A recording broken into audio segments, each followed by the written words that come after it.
Welcome. This is Jim, host of the Faith Influencer podcast, where we're going to dive into discussions on faith's role in everyday life, from navigating blended families to overcoming challenges. I'm a husband, a father, a Bible teacher, an advocate for applying faith to everyday life. So tune in as I share personal stories, valuable insights, and practical wisdom. Welcome back to Faith Influencer. This is Jim Cunningham, looking forward to diving into another subject today. Can I just start by saying I appreciate the responses that we've been getting. We get so many comments, not always agreeing. I don't need you to agree, but I appreciate the fact that you listen and you comment, and some of your perspectives are very enlightening. And so I enjoy those. So thank you for your participation. I hope the content is something that's helping you to grow in your blended family, because this is the Blended Family Podcast. Now, I want to go a little different direction, because I'm always talking about, it seems, on second marriages and blended families, how difficult it is. And it is. It's so difficult. That's why second marriages have a higher divorce rate than first marriages. But that's what you hear me talking about all the time. So I want to change it a little bit today. And I want to talk about why second marriages can actually often be happier than the first one. So let's go on a more positive realm. Let's enter into why your second marriage is going to be better than your first.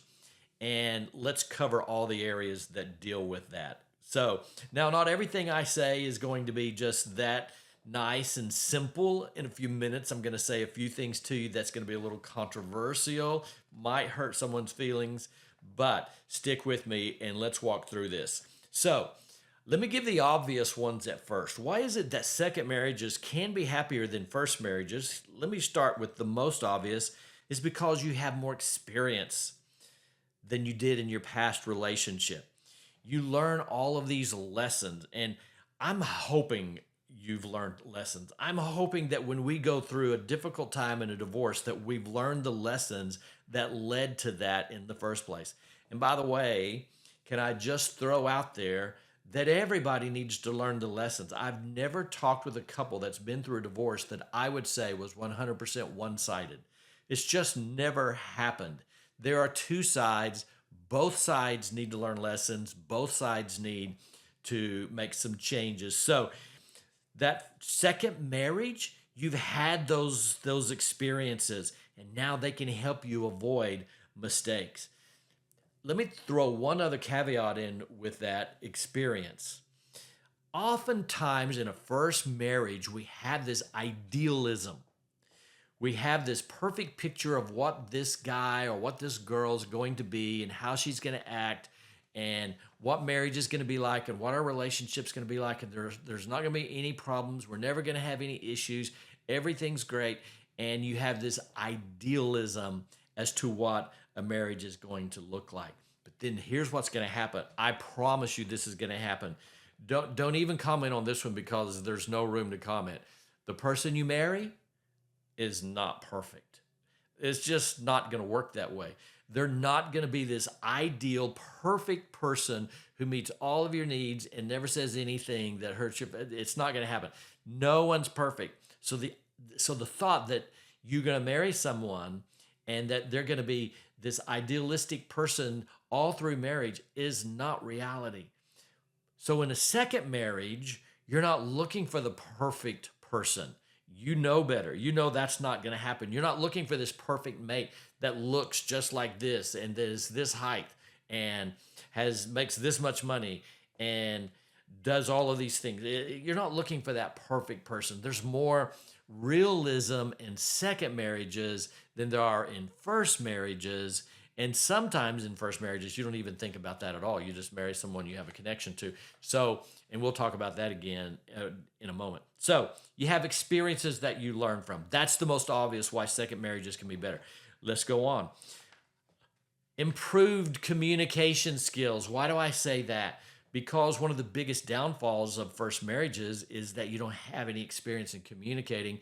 And because of that, there's always a struggle in communicating your feelings with each other, and they just turn into fights. Now, let me tell you why that happens. And sometimes this just comes with inexperience. Sometimes it comes with being young and youth. Some people don't grow out of it, but I'm saying in this scenario, we're talking about the positive side that you grow out of these things. So when you first get married, here's often what happens. You walk into this marriage and you have this ego, and you get into this discussion with your new spouse. And it's more so when you're younger, you feel like you have to win this argument. You have to prove what you're trying to prove. You have to make sure that he or she understands that what you're saying is more correct than what they're saying. And so you get in this argument because you have this ego on the line and you think that you have to be right. You know how difficult it is to live with someone who has to be right? Well, here's what happens in second marriages, because remember, I'm going the positive route here. Here's what happens in second marriages. You realize that you can be right or you can be happy, but choose. If you always have to be right, you're not going to be happy, because that's not realistic. What would it be like? I was talking to some guys recently, and I threw this out there. And of course, we were taking the guy's point of view, like we're always right. We know better, but in this conversation.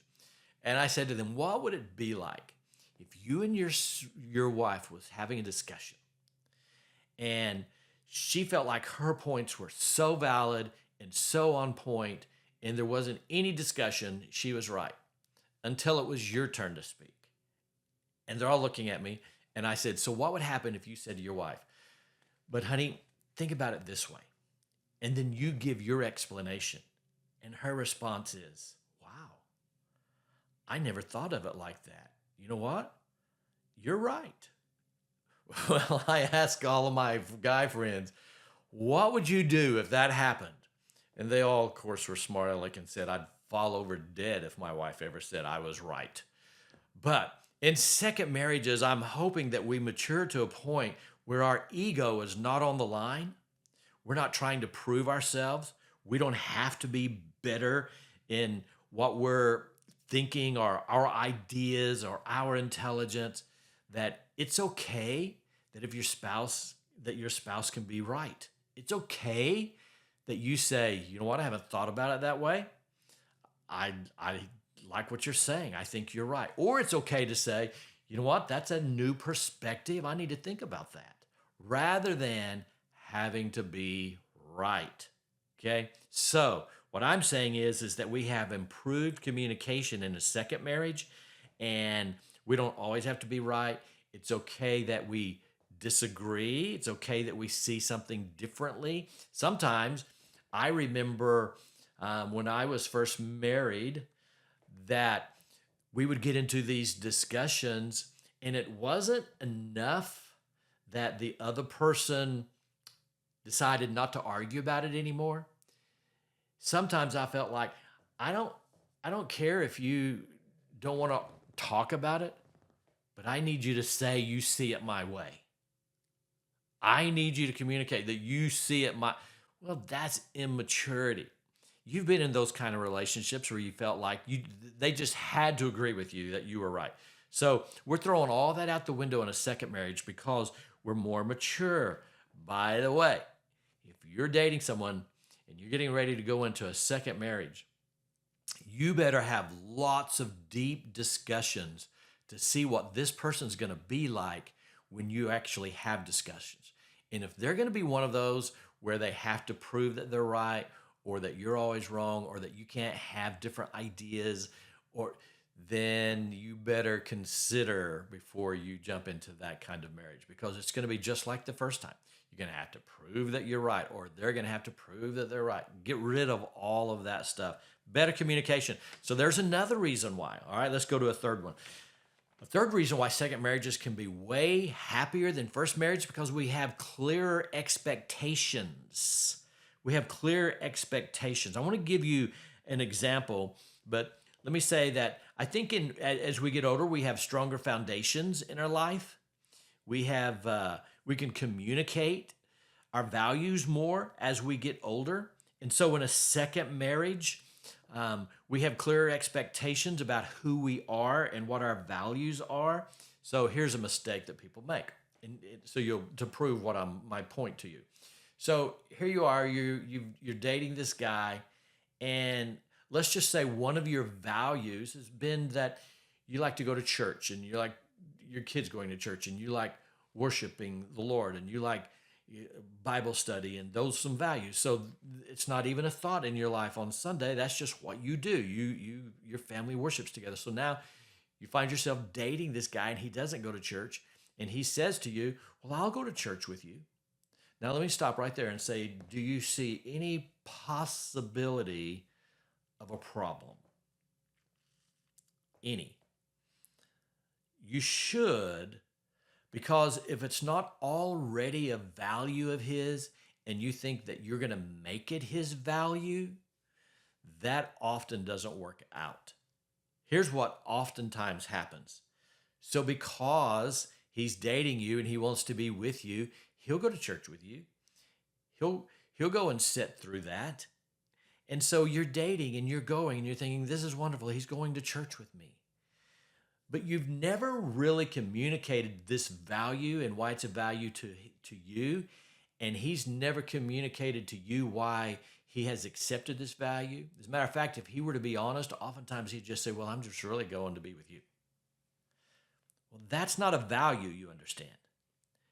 Let me tell you what's going to happen in that scenario so often. Once you get married, he's going to quit.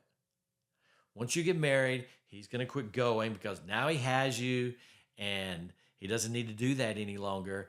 And you're going to find yourself going by yourself or with your children while he stays at home, or he goes and plays golf, or he does whatever, because it really wasn't of value. So there are clear expectations in a second marriage. And so in your second marriage, especially if you're getting ready to get married, you better have your spouse to be communicate what their true values are, and they better be able to communicate those values. And if they can't, they're not ready to get married. You're not ready to get married. You have to have a foundation upon which to build a marriage. You have to have values, and both of you need to be able to communicate those values. And if you can't, then you both need some work still before you enter into that marriage. Clear expectations. And then here's the fourth one, is a stronger commitment. Now, if you've listened to earlier podcasts, you heard me say that oftentimes in a second marriage, your commitment isn't as strong. And that's true. But we're taking the positive side of this, that for you, you have a stronger commitment to make this work. And oftentimes that is true. We live in a society now, especially in first marriages, and I got a question for you about that, by the way, but in first marriages, where you enter that marriage with the idea that if this doesn't work out, I'll just get out. I mean, that's how you enter. If it doesn't work out, I'll get out. Here's my question to you, and I want you to throw it in the comments.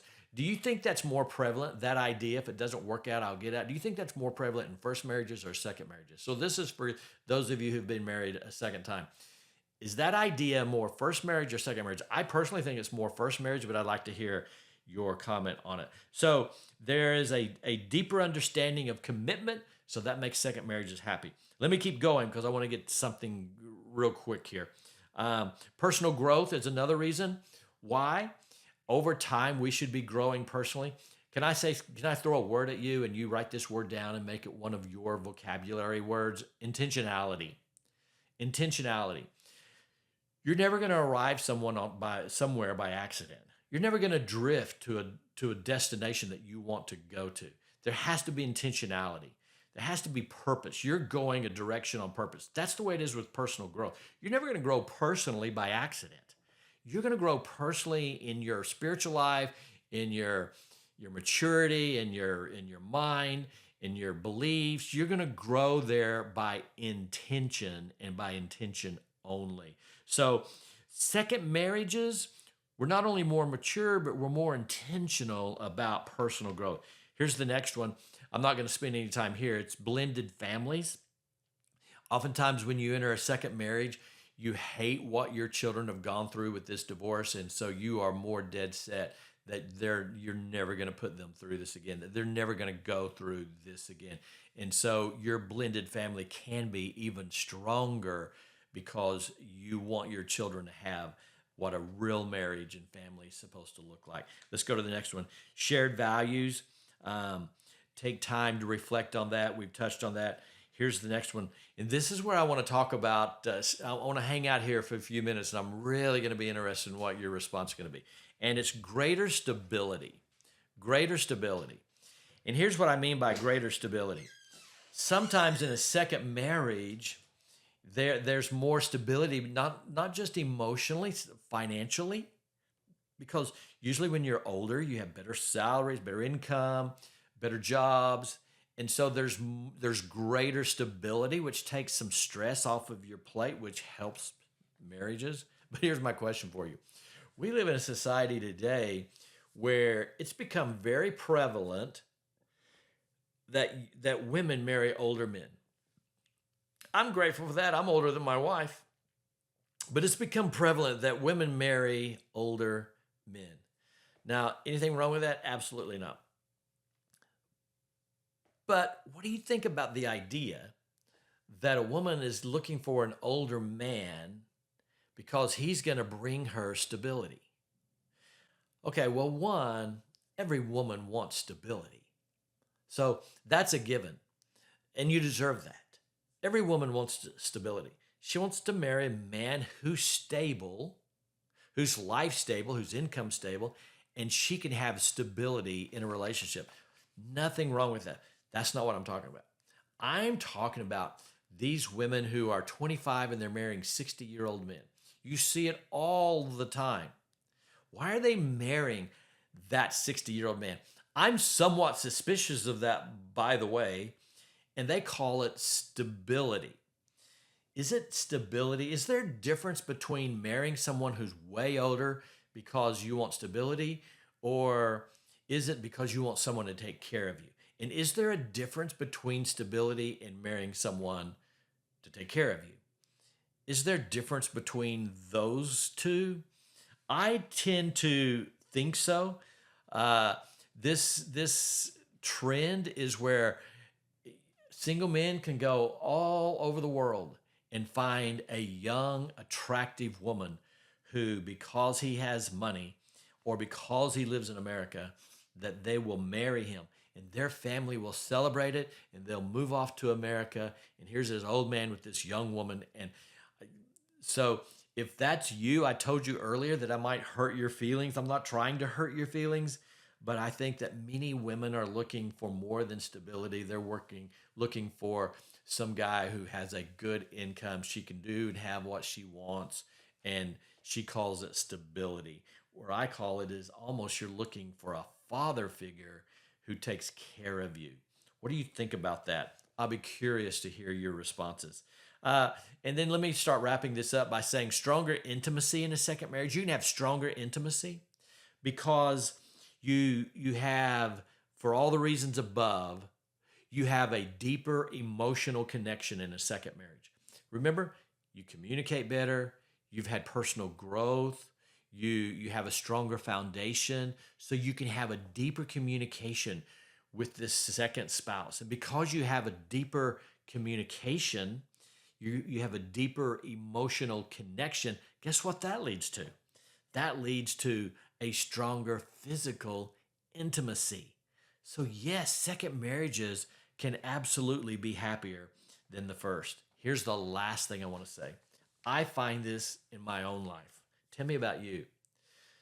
Second marriages can be happier because you're so filled with gratitude that you've had a second shot at this. You're so filled with gratitude that God has brought someone else in your life and that you didn't live the rest of your life alone, but that you can be happy again and you can have a relationship again.